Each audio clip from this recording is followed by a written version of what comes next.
기업 은행법을 조금 간략하게 설명을 해주실까요? 네, 제가 말을 좀 많이 하고 있어서 침을 삼키고 있는데, 네. 중소기업은행법은 제가 좀 자세히 말씀을 한번 드려보고 싶습니다. 지금 보니까 방송에 나오고 있는데요. 한번 읽어보겠습니다. 네. 중소기업은행법 1조. 이 법은 중소기업은행을 설치하여 중소기업자에 대한 효율적인 신용제도를 확립함으로써 중소기업자의 자주적인 경제활동을 원활하게 하고 그 경제적 지위 향상을 도모함을 목적으로 한다라고 되어 있습니다. 여러분들 여기에서 꼭 보셔야 되는 것들 동그라미 좀 쳤으면 좋겠습니다. 효율적인, 그다음에 자율적인입니다. 우리나라 중소기업들 되게 많죠. 그다음에 자영업자분들 정말 많습니다. 그런데 이러한 분들이 대기업에 종속되어 있는 부분들이 많죠. 프랜차이즈 사업을 한다거나 아니면 하청업자로서 돼 있는 부분들이 되게 많은데요. 그렇기 때문에 독립성과 효율성을 많이 가지고 있지 못합니다. 중소기업이 생산성이 좋지 않기 때문에 직원들에게 복지와 급여를 못 주는 부분들도 있을 거고요. 대기업이 안 좋은 상황이 되면 중소기업도 같이 안 좋은 상황에 놓여지는 것들이 상당히 많습니다.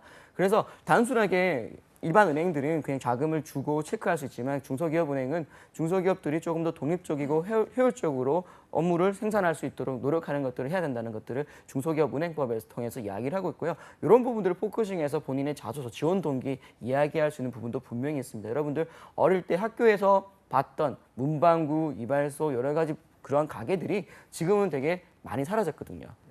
그런 것들이 우리 사장님이 일을 못해서 게을러서 그런 부분들이 분명히 아닐 겁니다. 시장이 변화가 되는데 그런 것들에 대해서 우리가 따라가지 못했고 독립적이고 효율적이지 못했기 때문에 도태된 것들이란 말이에요. 그런 부분도 여러분들이 보고 느낀 것들을 자소와 면접에서 좀 이야기를 했으면 좋겠고요.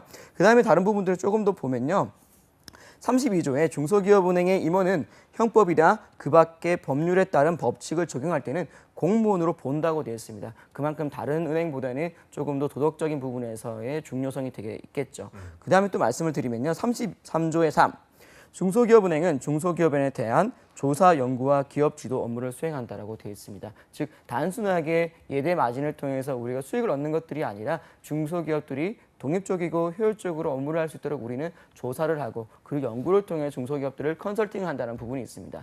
이런 부분들 때문에 우리 김도진 행장님께서 말씀하시는 것이 동반자 금융이라는 것이죠. 단순하게 대출해주는 것이 아니라 중소기업의 상태를 정확하게 평가를 하고 우리가 성장할 수 있도록 도와줘야 된다고 하는 것들입니다. 그러니까 우리가 이야기하고 있는 기업은행에서 이야기하고 있는 사업들이 전부 다 여기 중소기업은행법 안에서 연결되는 부분이 있거든요. 그리고 이제 제가 또 기업은행을 가서 알게 됐던 부분이 한 가지 있는데요. 그 내용이 또 기업은행법, 중소기업은행법에 나와 있는데요. 한번 읽어드릴게요.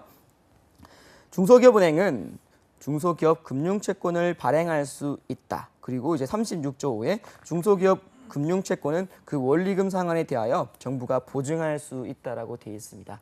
즉 다른 은행 같은 경우와 다르게는 우리 기업은행은 중금채라고 하는 것을 중소기업 금융채권을 발행을 하고 그 금융채권의 책임은 기업은행뿐만 아니라 우리 국가에서 지고 있다는 것을 이야기합니다. 그래서 즉 국가의 신용등급과 우리 기업은행의 신용등급은 동일할 수밖에 없는 상황이라는 것을 이걸 통해서 알 수 있게 되는 것이죠. 그러니까 기업은행이 가지고 있는 아주 큰 강점이죠. 타행은 부실이 날 수 있겠지만 우리는 국가에서 보장을 해줍니다라고 하는 영업의 사실 키워드기도 하거든요. 네. 이런 부분들을 중소기업은행법에 상당히 많이 나와 있으니까 여러분들 꼭 한 번쯤은 읽어봤으면 좋겠고요. 이거는 기업은행만 국한된 이야기는 아닌 것 같습니다. 여러분 공공기관 같은 경우에는 사기업과 다르게 정관뿐만 아니라 관련 법률, 설립 근거 법률들이 분명히 있습니다. 내가 공공기관을 지원을 한다면은 일반 사기업, 그냥 단순하게 이익을 추구하는 것이 아니라 공익을 추구하기 위해서 지원을 했다고 이야기를 하실 텐데요. 그 공익의 범위, 그리고 목적, 어떤 방식으로 해야 되는 건지 그런 근거들은 법률에 의해서